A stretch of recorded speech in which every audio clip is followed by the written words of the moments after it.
Today I'm working on a video that's not the kind I like to do. Instead of being someplace making pictures of pretty places, today I've got a problem and got to fix it.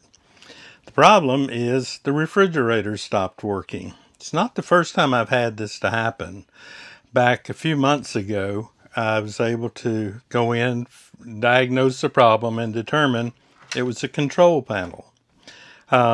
That in itself is really not that big a deal. You can order one from, this is a Norcold unit. You can order one from Norcold for about $200, and it's not that difficult to be able to make that adjustment. Unfortunately, this time that's not what it was, and having gone in and YouTubed and read instructions from Norcold, I'm afraid the problem on this one is that the unit itself is shot.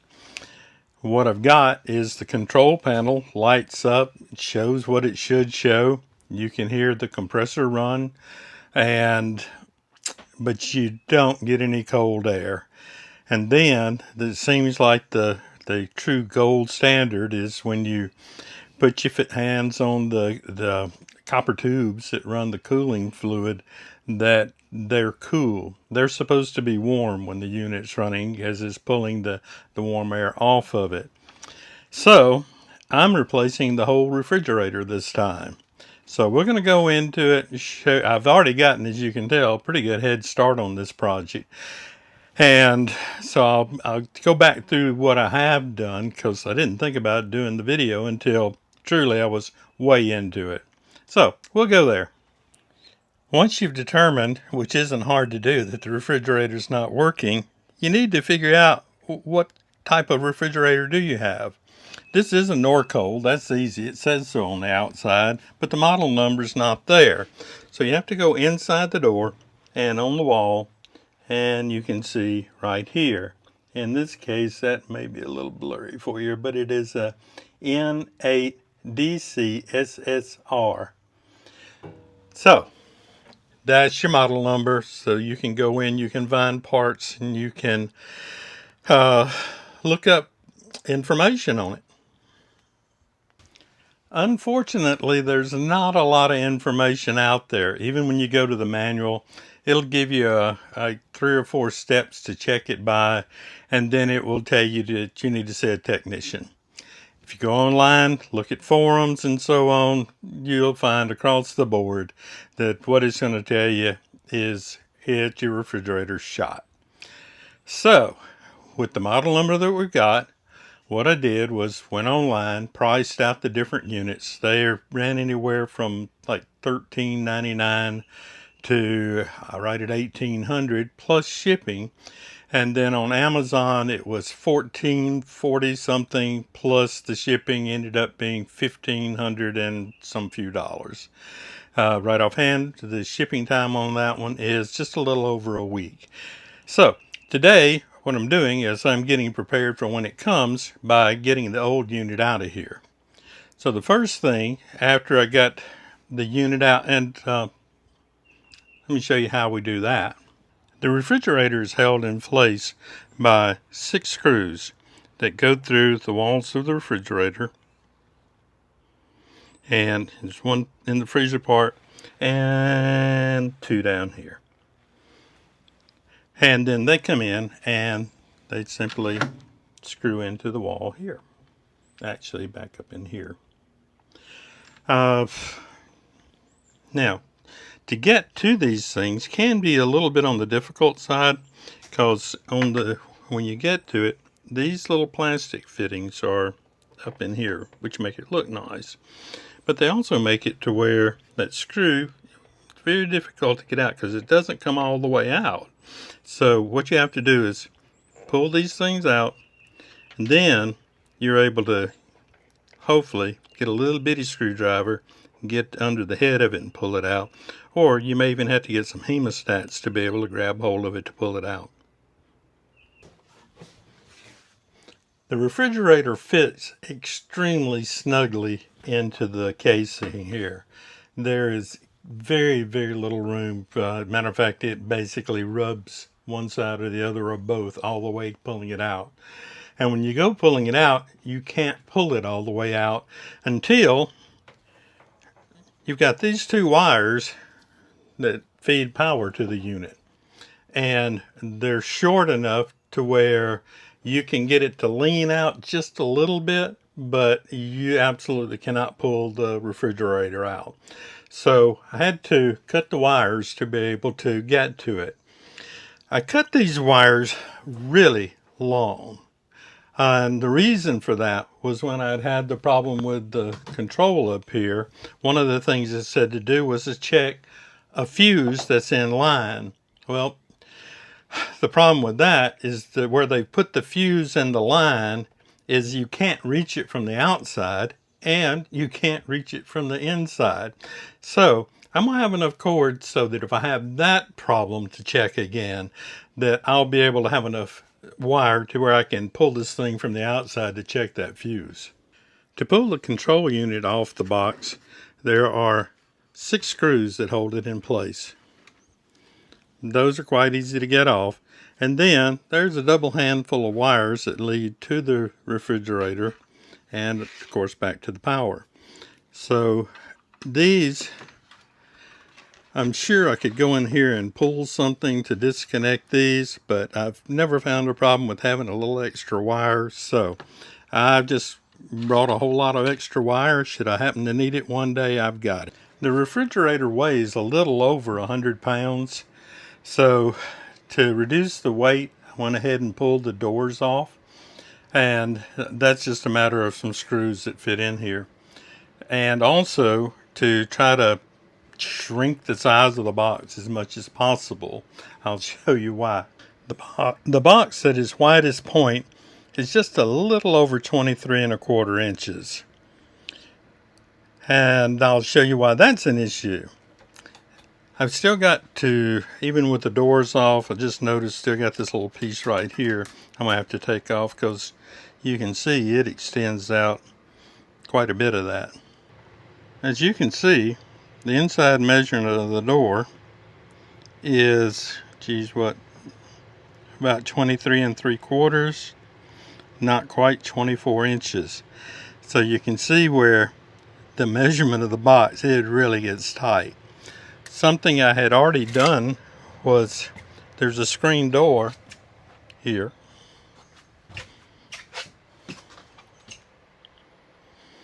That I've already taken it down because it's just a little bit snugger. It's about the same dimensions, but it sits at just a little bit of an offset from here.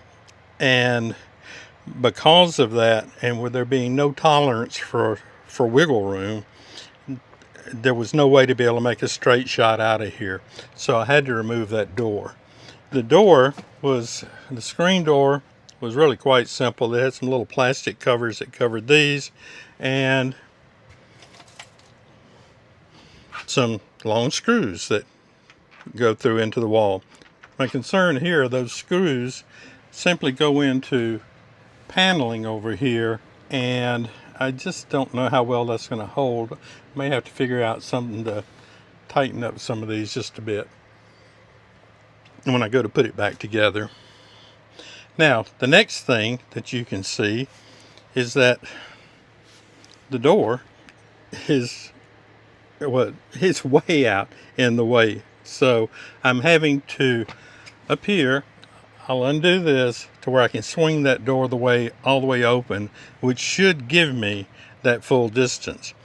Then the next thing that I'm going to just have to see, and that's these brackets that the door clamps onto, reach out into that area. Now there is some space in between, possibly with the doors off, with that much weight off of it, that I can actually put the refrigerator through without having to go in and readjust these. So we have the full 24 inches to be able to work with here now without the door being in the way. I decided to go ahead and move this piece out of the doorway because I just could tell I was just going to make my life more complicated leaving it there, and I don't need that. Also, when I get ready to bring the new refrigerator in, I surely don't want to get it all banged up trying to get it in.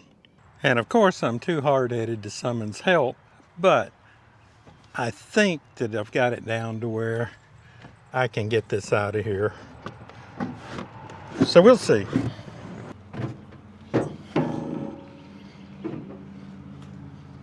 And I did keep cardboard down on the floor under it so that I wouldn't mess up the flooring. But we're out of there. When we get ready to put the new one in, I'm not sure. I'm gonna have to take some of the pieces off. I know that, and we'll gonna enlist some help with that one so I don't do anything to mess it up. But we'll see how that goes.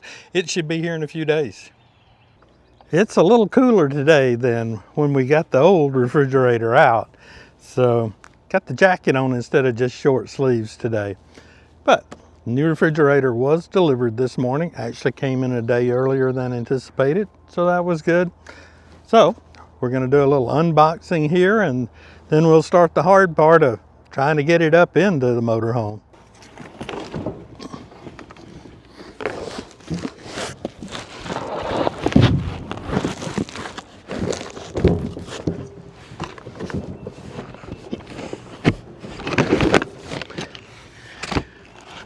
I think that baby's about in there. The refrigerator is inside, which was the part I was most concerned about. So now to wire it up, and this is the type of connector that they have on it. They didn't have that on the old one. And what I'm going to do, and here's their fuse that's in line for this. Since I already have a fuse on this end, I don't want to have to deal with hunting for two different fuses. So I'm going to cut the wire right before going to the fuse, and then I'll do a connect into these wires.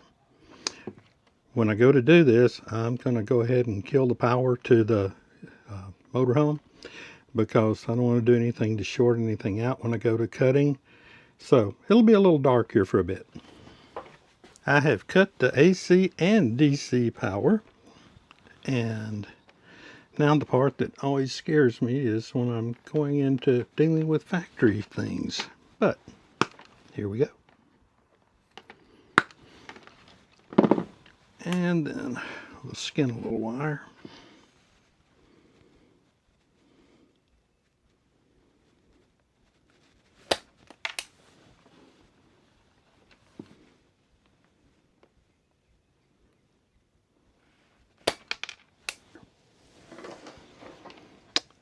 Now,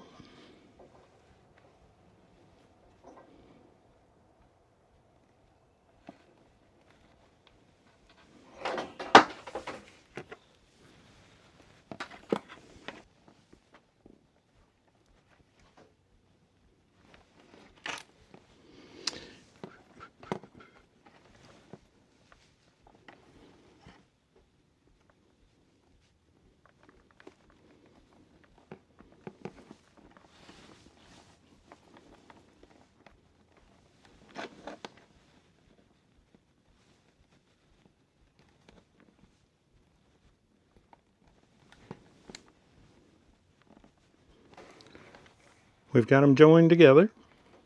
So I am going to wrap them with a little electrical tape, just because I just don't have a lot of trust in these kind of connectors. And I mean, they feel good, nice and tight, but I want to be double sure. And then we'll click on the DC power, see what we got. My moment of truth almost gave me heart failure because the refrigerator didn't come on. But then I'd remembered that when I had cut wires outside, I had heard it spark just a bit. So I checked the fuse in line on the wires that I'd left in place. Sure enough, fuse was blown, and we're up and running. So now it's time to put everything back in place. That's going to take a while. I'll show you when we get through. And it's done.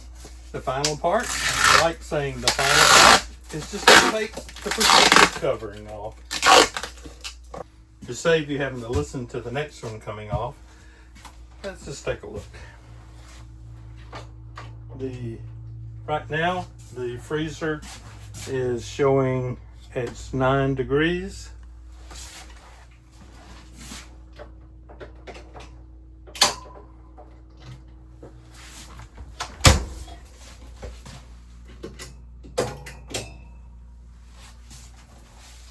and the refrigerator is at 38.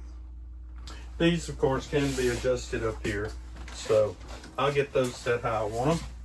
But the screen door, back on the door here, refrigerator's in place, it's working great, so it's done. Realistically, if I had the new refrigerator here when I took the old one out, I must say, I don't know, all could have been done in a day. I wasn't paying enough time, attention to the time, so I couldn't tell you how many hours right offhand. I was more cautious in getting the old one out than getting the new one in, because I kind of knew how the pieces went together when I was coming back in. I'm pleased with having this done. How much money did I save in doing this? I'm just wild guessing. The refrigerator with tax was a little over $1,500. Then my best guess is I saved somewhere between $500 and $1,000 by the time the dealership would mark up the refrigerator and then tack on the hours for, it wasn't complex work, it was just work, and it did take time, and that's what they charge for. I hope this will be helpful to you. Thanks for watching.